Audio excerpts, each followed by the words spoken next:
풀어듣는 논어 이야기 제6편 옹야입니다. 삶을 관조하고 성찰하는 시간을 가지면서 나아가 행복한 삶을 위해 공자의 말씀을 편안한 마음으로 들어주시기 바랍니다. 옹야편은 공자가 제자들과 주변 인물들을 평가하며 사람이 갖춰야 할 덕목들에 대해 깊이 탐구하는 내용을 담고 있습니다. 공자는 인을 끊임없이 강조하고 참된 지도자의 자질과 학문과 실천의 중요성을 가르칩니다. 더 나아가 중용의 덕이 얼마나 중요한지를 역설합니다. 옹야는 공자의 제자 중 한 명인 여몽을 지칭하며 그의 자는 중궁입니다. 1장에서는 공자가 여몽을 평가하는 내용으로 시작합니다. 공자는 여몽에게 군주의 자질이 있다고 말합니다. 여몽은 평범한 집안 출신이었지만 공자는 그의 인품과 능력을 높이 평가한 것입니다. 이는 혈통이나 배경보다 개인의 덕과 능력이 중요하다고 말하는 공자의 인재관을 보여줍니다. 지도자는 백성의 삶에 직접적인 영향을 미치기 때문에 단순히 명망 있는 가문 출신이 아니라 실질적인 능력과 도덕성을 겸비한 인물이 필요하다는 공자의 신념이 담겨 있습니다. 여몽이 다스릴만 하다는 평가는 단순히 정치적인 능력을 넘어 백성을 아끼고 바르게 이끌 수 있는 인의 덕목을 갖추었음을 의미합니다. 이러한 평가는 당대 사회의 고정관념을 넘어선 공자의 깊은 통찰력을 보여주는 대목입니다. 2장은 자상백자에 대한 중궁의 질문으로 이어집니다. 중궁이 자상백자를 평가해달라고 하자 공자는 그가 간결하다고 답합니다. 여기서 간결하다는 것은 말이 적고 행동이 꾸밈이 없다는 의미로 해석됩니다. 공자는 이어서 간결하면서도 신중한 태도를 갖는 것이 중요하다고 덧붙였습니다. 자상백자는 명성이 높았던 은사였는데 그의 태도가 꾸밈없이 담백했음을 알 수 있습니다.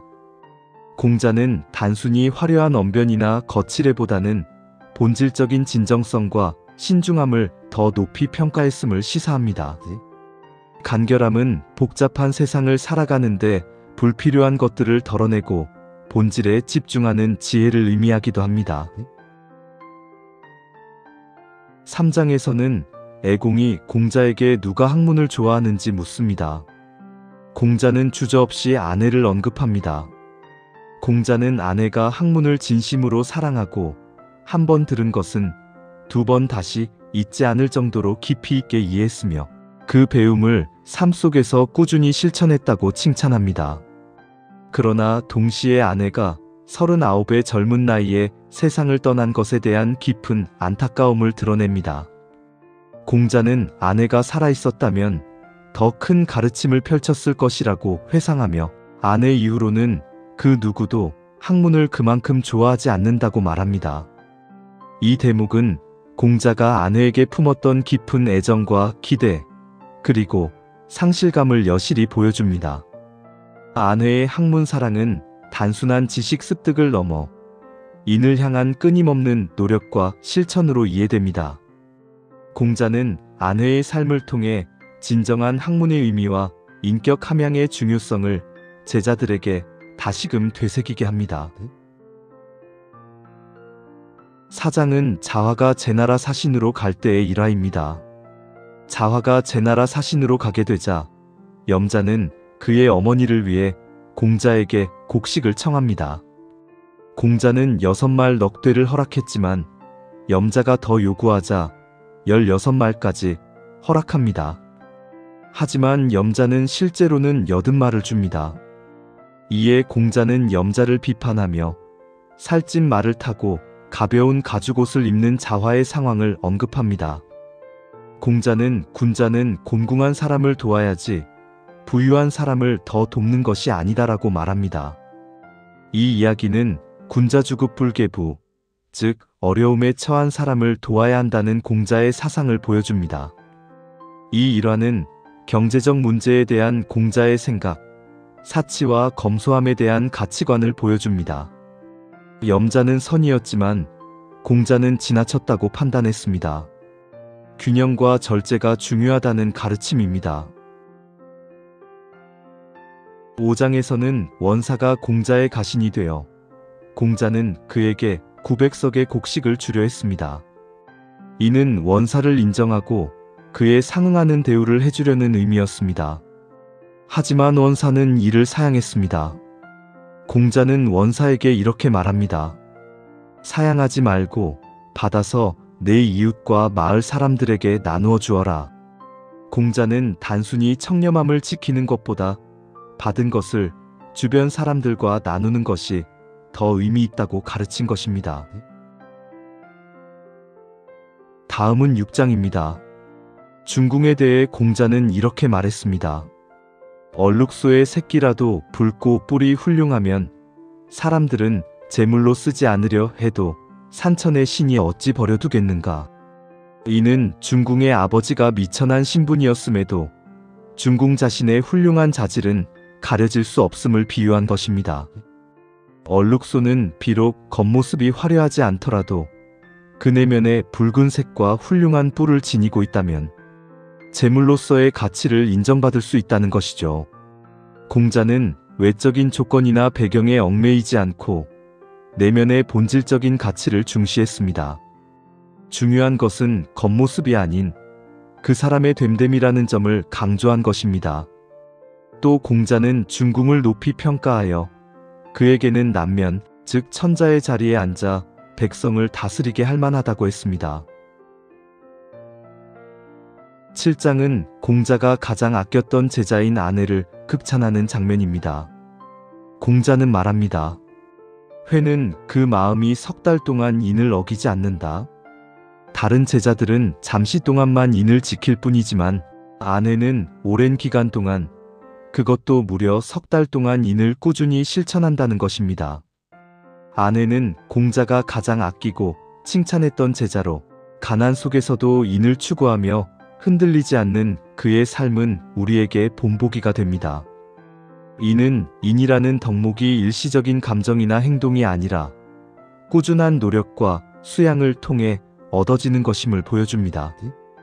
우리는 얼마나 꾸준히 선한 마음을 유지하려 노력하고 있을까요? 8장에서는 개강자가 공자의 제자 중 누가 정치에 능한지 묻는 장면이 나옵니다.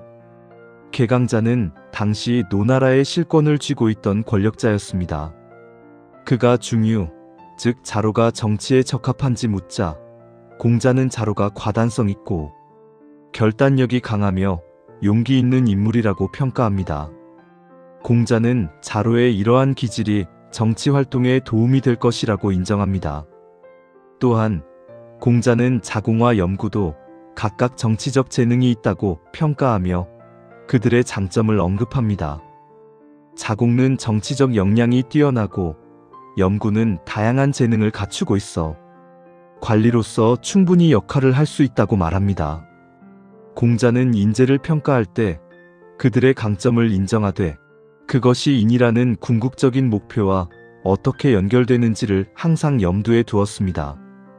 즉, 능력은 중요하지만 그 능력이 올바른 방향으로 쓰이지 않으면 의미가 퇴색될 수 있다는 점을 시사하는 것입니다.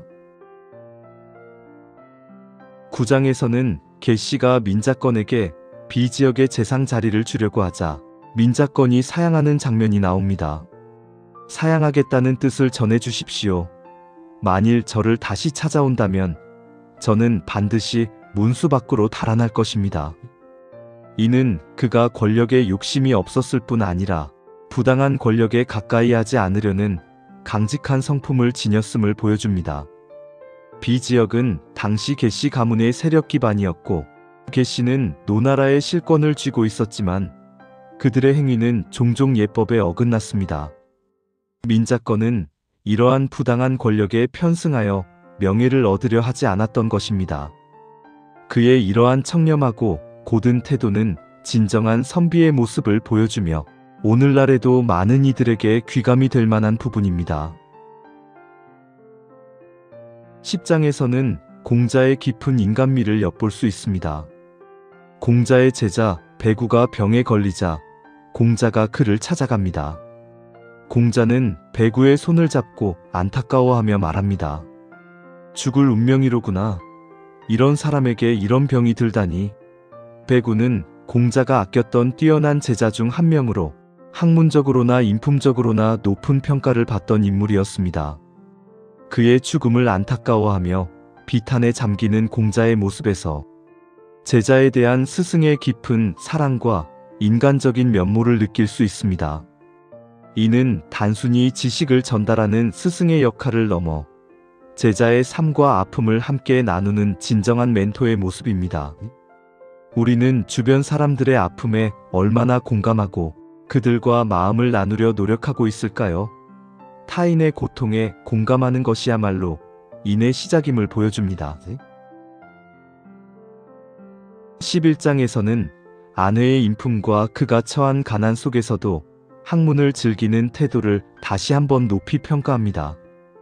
공자는 아내가 비록 가난하여 초라한 마을의 좁은 골목길에서 한 그릇의 밥과 한 표주박에 물로 끼니를 때우며 살았지만 그 속에서도 인의 즐거움을 잃지 않았다고 말합니다.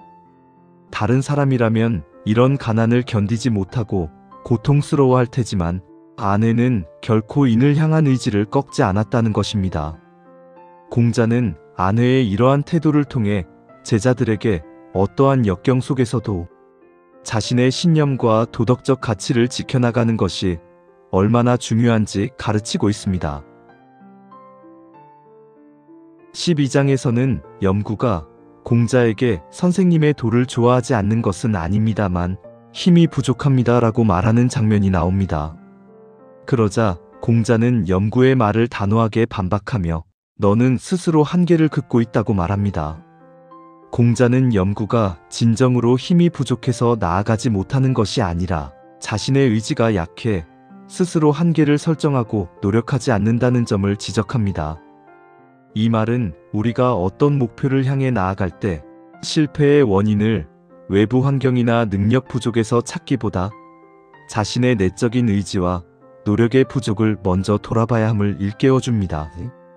공자는 제자들이 핑계를 대지 않고 끊임없이 자신을 갈고 닦으며 나아가기를 바랐습니다. 염구의 사례는 오늘날 많은 사람이 겪는 심리적 장벽과도 일맥상통합니다. 진정한 한계는 외부에 있는 것이 아니라 우리 마음속에 스스로 만들어낸다는 메시지를 전달합니다. 13장에서 공자는 자하에게 군자유와 소인유의 차이를 강조합니다. 공자는 자하에게 이렇게 가르칩니다. 너는 반드시 군자유가 되고 소인유는 결코 되지 말라. 군자유는 의로움을 가장 중요하게 여기며 끊임없이 자신을 수양하는 참된 학자를 의미합니다. 그들은 배운 지식을 단순히 뽐내는 것이 아니라 자신을 더욱 성장시키고 궁극적으로 세상을 이롭게 하는 데 사용합니다. 반면에 소인유는 오직 눈앞의 이익만을 좇아 학문을 하는 사람을 말합니다. 겉으로는 번지르르하게 포장하지만 실제로는 자신의 사적인 이익만을 탐닉하죠. 공자는 그의 제자들이 학문을 통해 겉으로 드러나는 모습이 아닌 내면의 진정한 가치를 실현하기를 진심으로 바랐던 것입니다. 그는 겉모습보다는 변치 않는 내면의 성장이 훨씬 더 중요하다고 역설했습니다. 14장은 공자가 자유와 담대멸명에 대한 이야기를 담고 있습니다. 자유는 무성의 읍제로 임명되었는데 공자는 그곳에서 인재를 얻었느냐라고 물었습니다. 자유는 담대멸명을 추천하며 그의 고든 성품을 칭찬했습니다. 그는 길을 다닐 때 지름길을 택하지 않았고 공적인 일이 아니면 자유의 집에 사적으로 방문하는 일이 없었다고 합니다. 정도를 벗어난 편법이나 요령을 사용하지 않았고 사사로운 청탁을 배격하고 공정성을 중시했다는 의미입니다. 담대멸명은 공사를 명확히 구분하고 도덕적 원칙을 철저히 지키는 인물이었습니다. 자유는 그의 청렴함을 공자에게 전했고 공자는 그의 인됨을 높이 평가했습니다. 우리도 담대멸명처럼 원칙을 지키며 살아가는 것이 중요합니다. 15장은 공자가 훌륭한 사람의 표본으로 맹지반을 칭찬하는 내용입니다. 맹지반은 전쟁에서 후퇴하는 상황에서도 자신은 대열의 가장 후미에 남아 병사들을 보호하며 침착하게 대응했습니다. 공자는 그의 용기와 신중함, 그리고 책임감을 높이 평가합니다. 위기 상황에서 침착함을 유지하고 자신의 역할을 다하는 것이 얼마나 중요한지 보여주는 대목입니다. 진정한 용기는 무모한 돌진이 아니라 상황을 정확히 판단하고 자신의 책임을 다하는 데 있다는 것을 깨닫게 합니다. 어려운 상황 속에서 우리는 어떤 자세를 취하고 있을까요? 혼란 속에서도 질서를 유지하고 타인을 보호하는 리더십의 중요성을 강조합니다. 16장은 겉모습만 지나치게 중시하는 세태를 날카롭게 비판하며 본질의 중요성을 강조합니다. 공자는 축타의 뛰어난 말재주와 송조의 눈부신 아름다움이 없으면 환란을 면하기 어렵다고 말하며 겉으로만 번지르르한 것에 현혹되는 사회의 어두운 단면을 신랄하게 지적합니다. 이는 겉모습, 즉 외모나 언변으로만 사람을 쉽게 평가하는 세속적인 경향에 대한 경고이며 묵묵히 내면의 진정한 가치를 키우는 것이 중요하다고 말합니다. 송조와 같은 덧없는 아름다운 외모는 한순간 사람들의 눈길을 사로잡을 수 있을지는 모르지만 사람의 진정한 가치는 결코 외면에만 있지 않다는 것을 우리는 항상 기억해야 합니다. 17장에서 공자는 삶의 진리에 대한 비유적인 표현을 사용합니다. 그 누가 문을 통하지 않고 밖으로 나갈 수 있겠는가? 이는 올바른 길을 따르는 것이 중요함을 비유적으로 표현한 말입니다.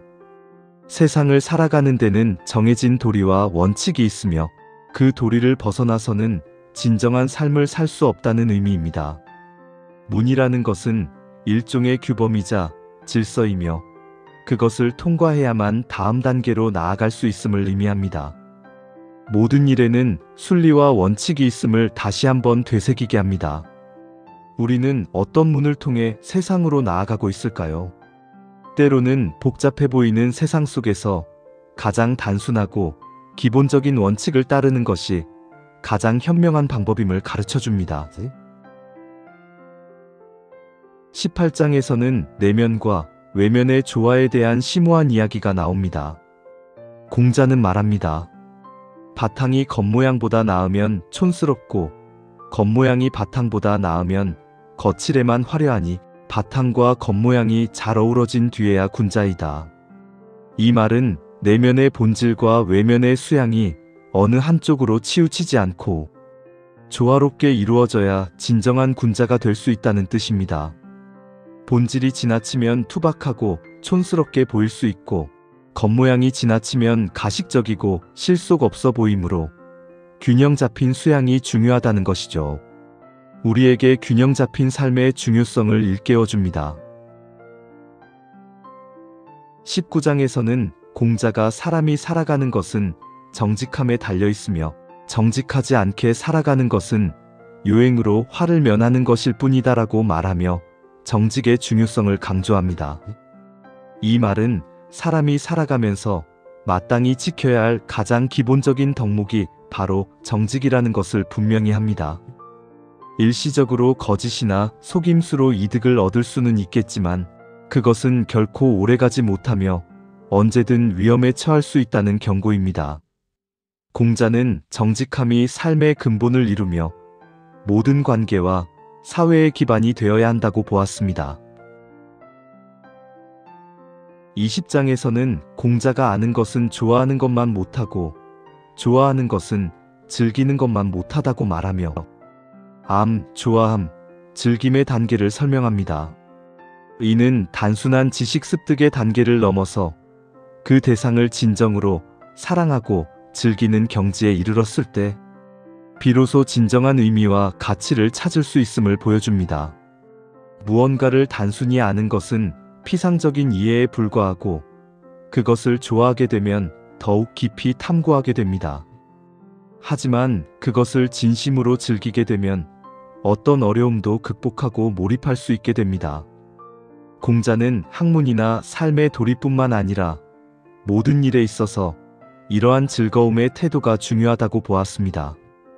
이 장은 우리가 어떤 분야에서든 최고가 되기 위해서는 단순히 지식이나 기술을 배우는 것을 넘어 그것을 사랑하고 즐기는 마음가짐이 얼마나 중요한지를 일깨워줍니다.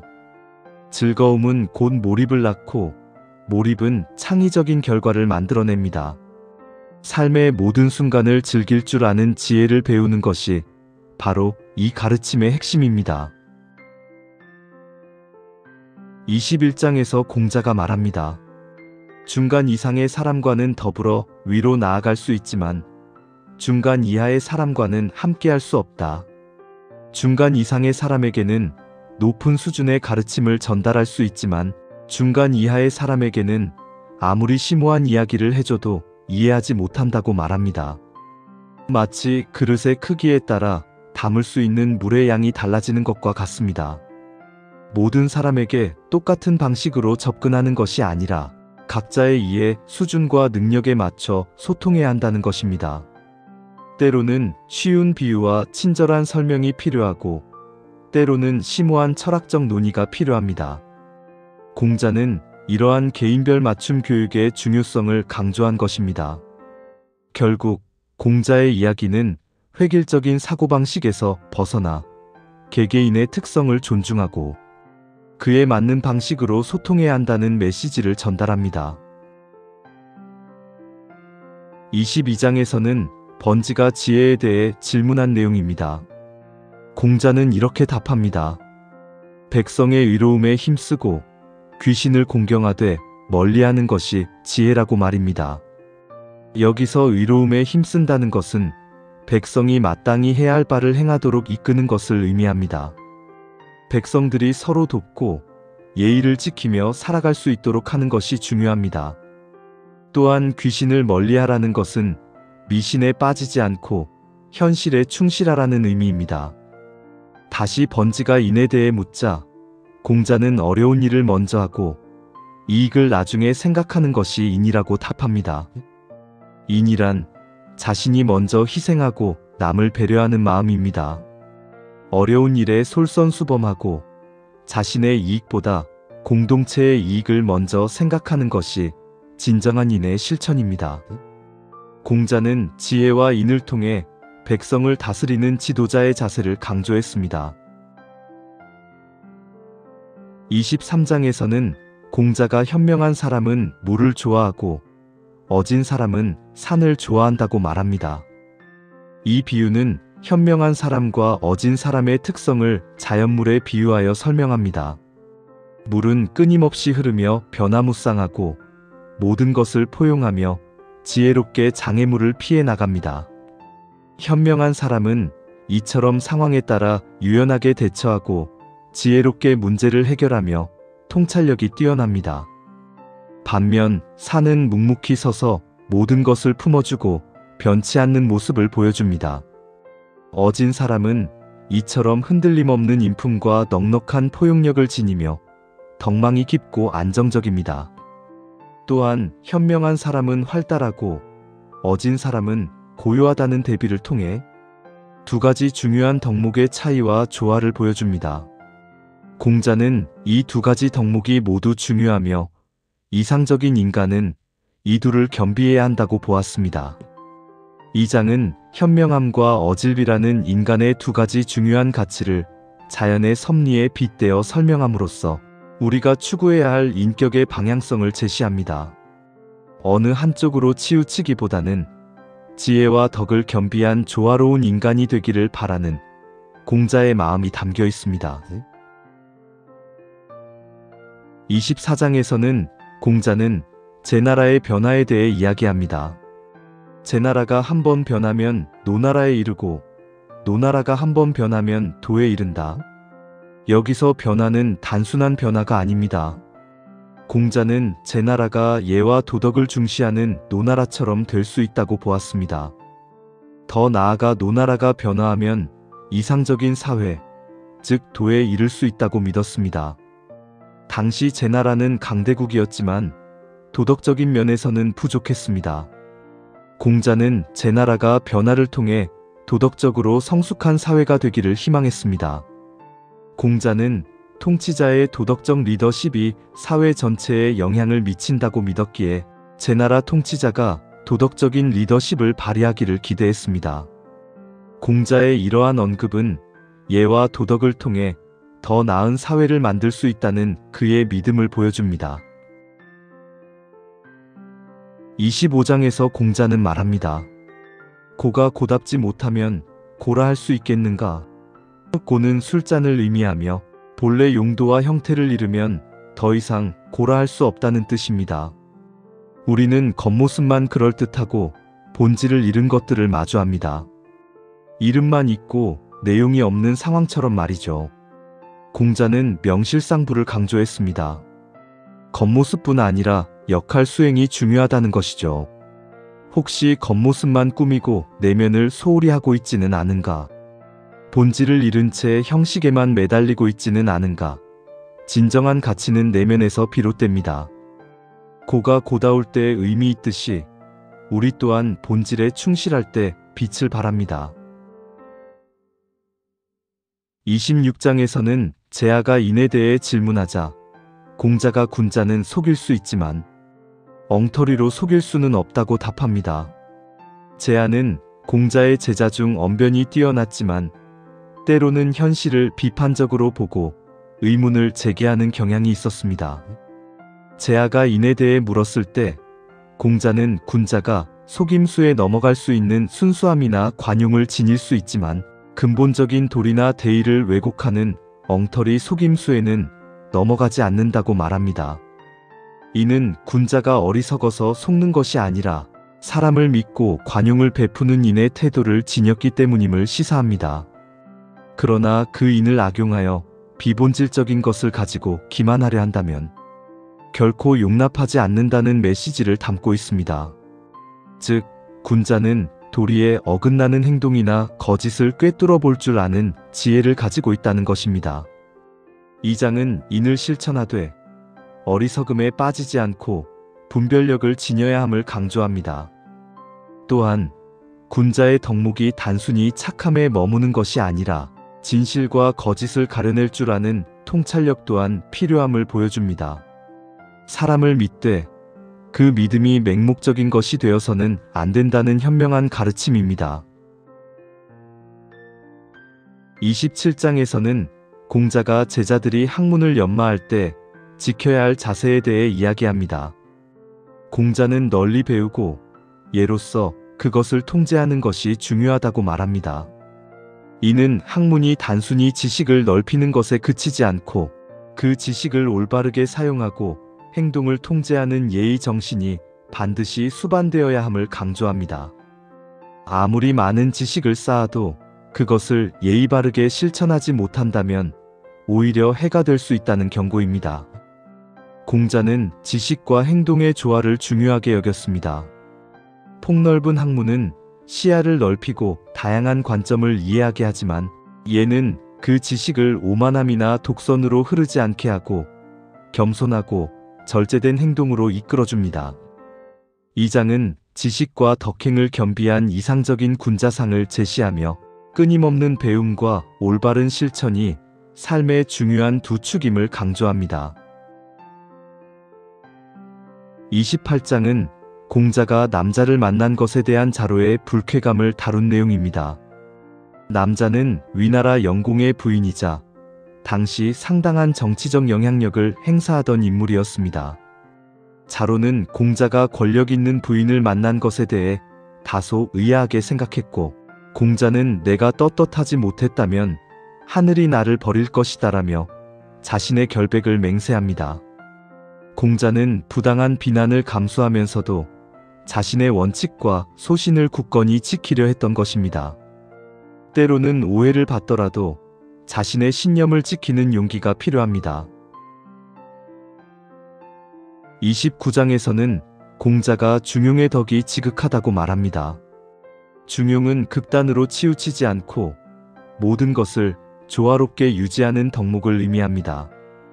이는 과함도 부족함도 없는 가장 이상적인 상태를 말합니다. 공자는 중용의 덕이 인간이 추구해야 할 가장 높은 도덕적 경지라고 보았습니다. 중용은 단순히 중간을 지키는 것이 아니라 상황과 대상에 따라 가장 적절하고 조화로운 균형점을 찾는 지혜를 요구합니다. 예를 들어 용기 있는 행동도 무모해지면 만용이 되고 신중함도 지나치면 우유부단함이 될 수 있습니다. 중용은 이 두 극단 사이에서 올바른 균형을 잡는 것입니다. 이 장은 우리가 삶을 살아가면서 어떤 상황에서도 균형 감각을 잃지 않고 조화로운 삶의 방식을 추구해야 함을 강조합니다. 30장에서는 자공이 공자에게 다음과 같이 묻습니다. 만약 널리 백성에게 은혜를 베풀고 많은 사람을 구제하는 사람이 있다면 그 사람은 인을 갖춘 사람이라고 할 수 있겠습니까? 이에 공자는 이는 인의 경지를 넘어선 성인의 경지이다라고 답합니다. 나아가 공자는 고대의 성군인 요순조차도 이러한 경지에 도달하기 위해 끊임없이 노력했지만 부족하다고 여겼을 것이라고 덧붙입니다. 이 답변은 인이 개인의 도덕적 완성도를 의미하는 것이라면 널리 백성을 구제하는 것은 인을 기반으로 한 사회적, 정치적 실천의 최고 단계임을 보여줍니다. 공자는 자공에게 현실적인 인의 실천 방법을 제시하며 어진 사람은 자기가 서고자 하면 남을 일으켜주고 자기가 통달하고자 하면 남을 통달하게 한다고 말합니다. 성인의 경지는 쉽게 도달할 수 없지만 끊임없이 노력하는 자세야말로 인을 향한 진정한 길임을 강조합니다. 즉, 거창한 목표 이전에 일상 속에서 타인을 배려하고 돕는 작은 실천이 중요하며 그것이 모여 큰 인을 이룬다는 메시지를 담고 있습니다. 이렇게 옹야편은 공자가 다양한 인물들을 평가하며 인과 지혜의 중요성을 강조하고 지도자의 자질, 학문과 실천, 그리고 중용의 덕에 대해 깊이 있는 가르침을 전하고 있습니다. 옹야편의 가르침들은 복잡한 세상을 살아가는 우리에게 지혜와 통찰력을 제공하며 어떤 삶의 태도를 지녀야 하는지 끊임없이 질문을 던집니다. 이 가르침을 통해 여러분의 삶에 깊이와 의미가 더해지기를 바랍니다. 지금까지 논어옹야편이었습니다. 더 좋은 이야기로 다시 찾아뵙겠습니다.